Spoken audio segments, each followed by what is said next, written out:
বিসমিল্লাহির রহমানির রহিম। আসসালামু আলাইকুম দর্শক। ছোটবেলায় শীতের কালে কখনো চড়ুই ভাতি খাইছিলেন? সেই ছোটবেলার স্মৃতি, ডিম ডাল ভাজি ভর্তা দিয়া চড়ুই ভাতি রান্না করে খাওয়া। আজকে সেইটাই করব, চলুন যাই আজকে রান্নাঘরে। চুলায় আগুন ধরায় লইছি। এখন আমি এখানে ডিম সিদ্ধ করুম। ডিমটা খুব ভালো করে ধুইয়া পানি দিয়ে লইছি। আর শাক তো ব্যবস্থা করি নাই, শাকের বদলে আমার বাচ্চারা আবার ফুলকপি খাইতে পছন্দ করে। আপনাকে আগেও কইছি, ওই ফুলকপি আর আলু দিয়া ভাজি করুন। তো ভিডিওটা দেখতে থাকেন। যারা ভিডিওটি দেখতেছেন, যদি ভালো লাগে লাইক কমেন্ট শেয়ার সাবস্ক্রাইব করবেন। আর দেখতে দেখতে ভালো লাগবো না এখন তো ডিমের মধ্যে একটু লবণ দিয়ে দিলাম, সেদ্ধ ভালোভাবে হইব। তো ডিম সেদ্ধ হইতে হইতে আমি আবার সবজি কাটা লমো, বুঝছেন? তো আপনারা দেখতে থাকেন। শীতকালে ছোটবেলায় অনেকবার চড়ুই ভাতি খাইছি। আমরা ভাই বোনেরা মিলা চড়ুই ভাতি খাইতাম। একটা মাটির চুলা লইতাম, মাটির চুলা না পাইলে ইট দিয়া তৈরি করতাম চুলা, সেটার মধ্যে কিছু লাকড়ি ঢুকাইয়ে দিতাম বা কাগজ দিয়ে আমরা রান্না করতাম। কত কষ্ট করে রান্না করে ভাই বোনে সেই কি মজার খাওয়া খাইতাম। কিন্তু এখন তো ডিজিটাল যুগ, সবার হাতে হাতে মোবাইল, কেউ কারো খোঁজ খবর রাখে না, আর কারো এইসব পছন্দও লাগে না। এখনকার বাচ্চারা অন্যরকম, পিঠাপুলিই তো খায় না, বাচ্চারা খায় বার্গার। কিন্তু আমার কাছে মনে হয় সেই ছোটবেলার স্মৃতিগুলা খুব মধুর ছিল, ওগুলাই আসলে দরকার আছিল, বুঝছেন? এখন ফোন যার যার হাতে হইয়া, মোবাইল যার যার হাতে হইয়া হয়েছে কি, সমাজের সব ধরনের বৈচিত্র্য চলে গেছে গা। এখন সব যন্ত্রের মতো লাগে, যার যার মোবাইলের ভিতরে সে ঢুকে রয়েছে। কোনো আত্মীয়তা নাই, কোনো ভাই বোনের বন্ধন নাই, কোনো পাড়া প্রতিবেশী নাই। কেমন যেন একটা যুগের মধ্যে আমরা বাস করতেছি। তো যাই হোক, আমি আবার আমার বাচ্চাকে ওইটা দেখানোর জন্যই, যে ছোটবেলায় আমরা কেমনে চড়ুই ভাতি খাইতাম, সেইটার জন্য এটা আজকে আয়োজন করছি। আপনারা দেখেন, ভালো লাগবো। হয়তো বা আপনারাও কেউ কেউ আমার বয়সে যখন ছোট আছিলেন তারা খাইছেন, তো আজকে সেইটাই ফ্লেভার পাইবেন। একটু দেখেন। ফুলকপি আমি কাইটা লই। ফুলকপি একেবারে ছোট্ট ছোট্ট টুকরা কইরা আলু কুচি কুচি দিয়া আমি ভাজি করুম। তো ওইটা কাইটা লই, আর ওই জায়গায় ডিম সিদ্ধ হইতে থাক।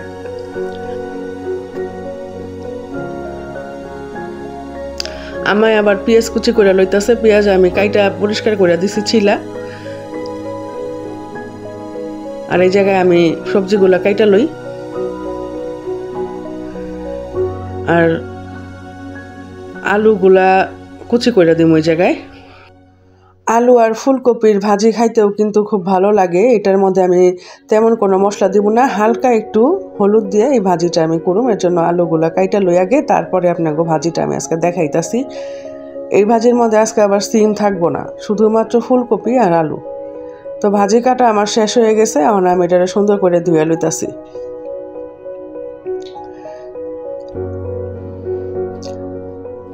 সুন্দর করে ধুইয়া এটারে আমি ভাজি করে ফেলামু। আর ওইখানে আমার ডিমটা প্রায় সিদ্ধ হয়ে আইলো। কুটাকাটি করতে যে সময় লাগে, রান্না করতে কিন্তু এত সময় লাগে না। কুটাকাটি করতে করতেই জিন পার হয়ে জায়গা। তো এখানে আমি একটু ভাজিটা কাইটা ধুইয়া ঝরায় নিই।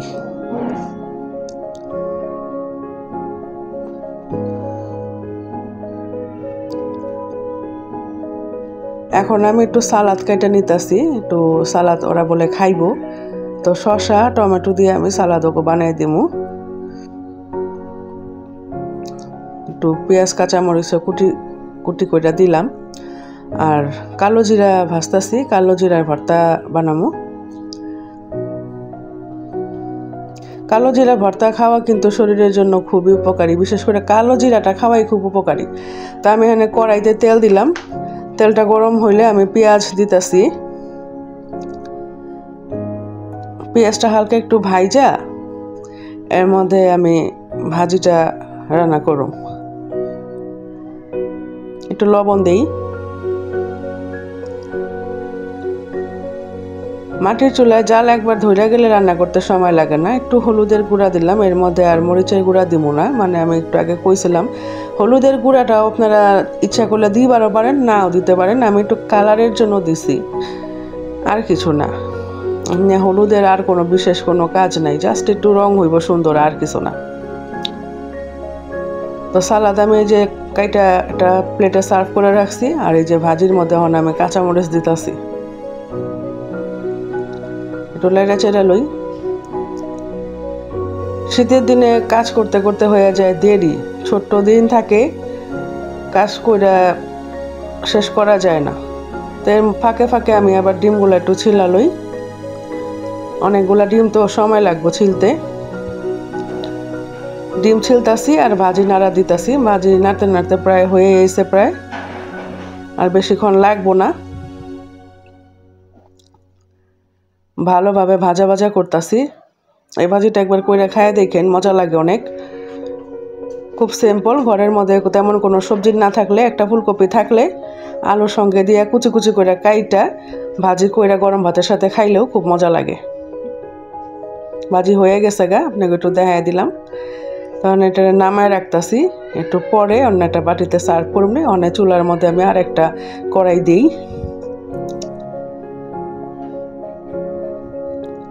দেখেন ভাজিটা কত সুন্দর হয়েছে। আর কড়াইয়ের মধ্যে আমি কালো জিরা একটু আগে ভাজছিলাম, আপনারা দেখছেন। হ্যাঁ, আমি ওই কালো জিরার ভর্তার জন্য একটুখানি রসুন আর পেঁয়াজ ভাজা দেবো। তো সরিষার তেল দিছি কড়াইতে, একটু ভালো করে ভাজা লই। আর এদিক দিয়ে আমার ভাজিটা হালকা একটু ঠান্ডা হয়েছে, এটা আমি একটা ডিশে সার্ভ করে লইলাম। আর একটু সরিষার তেল আমি কড়াইয়ের মধ্যে দিছি, একটু কয়েকটা শুকনা মরিচ ভাজা দেবো।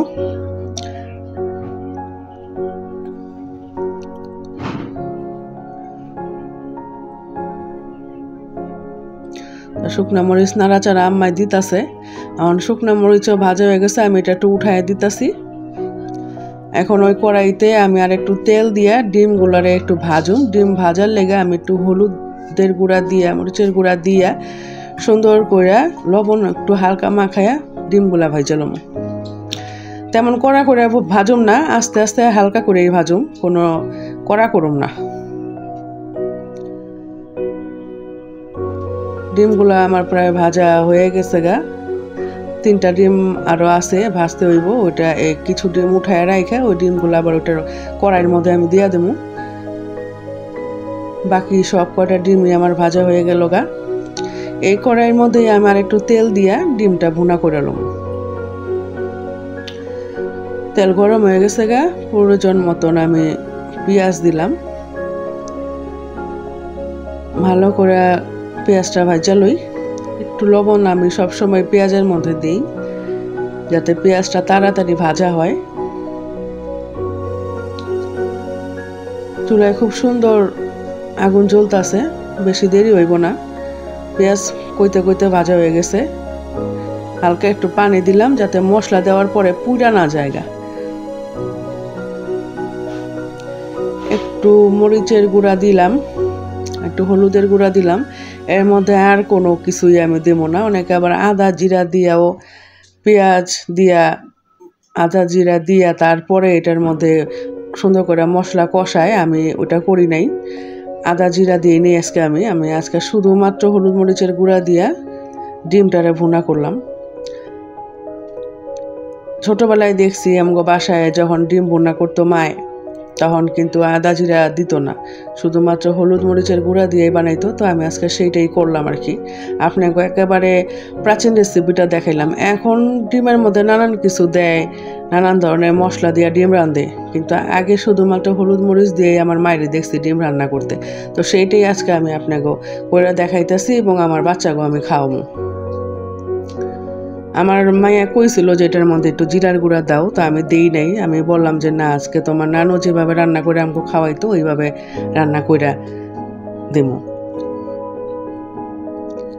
তো এটা একটা বলের মধ্যে আমি সার্ভ করে দিলাম, হয়ে গেছে গা। তো 2টা রেসিপি শেষ হলো, এখন আমি ডালটা রান্না করুম। রেসিপিগুলো খুব সিম্পল, গ্রাম বাংলার রেসিপি। আপনারা সবাই রান্না করতে পারেন, কিন্তু আমি আপনাদেরকে রান্না শিখাইতাছি না। আমি যেটা রান্না করে খাইছি সেইটাই আপনাকে আজকে দেখাইতাছি, মানে আপনাদের সাথে আমি শেয়ার করতেছি। এটা তো আর শেখানোর কোনো কিছু নাই।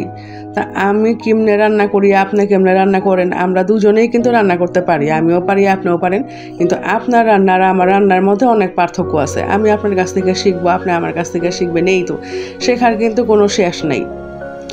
আমরা মৃত্যুর দিন পর্যন্ত শিখতে পারি। তো কথা কইতে কইতে আমি আবার টমেটো কাইটা ডালের মধ্যে দিয়ে দিলাম।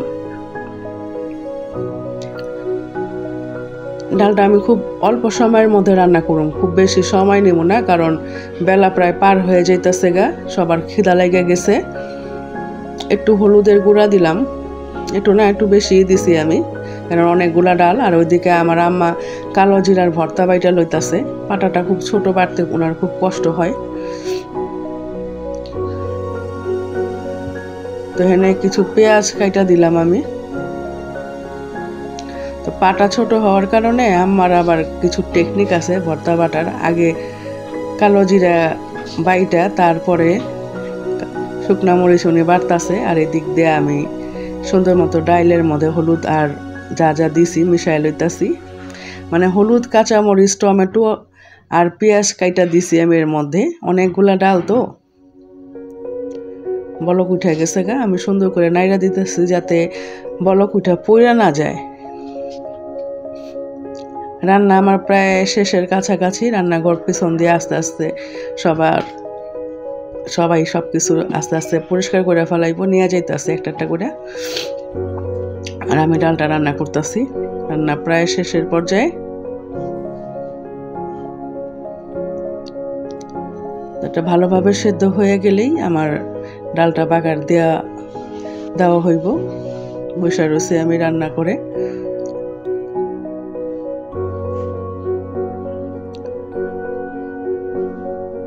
মাঝে মাঝে আমি নাইড়া চাইড়া দিতাছি। এই পর্যায়ে আমি একটু লবণ দিতেছি। লবণটা একটু পরে দিলে কি ডালটা ভালো মতো গলে, আগে দিলে ডালটা সহজে গলবার চায় না আর কি। আমি একটু ঘুটা দিয়ে দিই।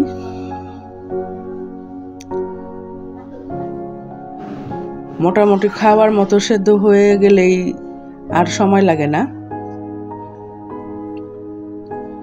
তবে ডালটা যত ভালো মতো জাল হইব তত কিন্তু ডালটা খাইতে মজা লাগে। ডালটা একটু সময় নিয়ে রান্না করলেই ভালো, খাইতে মজা। তা আমি এখন ধনিয়া পাতা দিতাছি ডালের মধ্যে।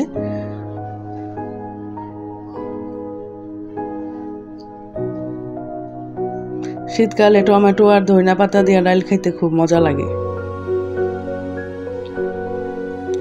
ভালো মতো জাল দিয়া তারপরে নামামো আমি এটারে। একটু লবণ জায়গা লই। দেখেন কি সুন্দর লাগতাছে।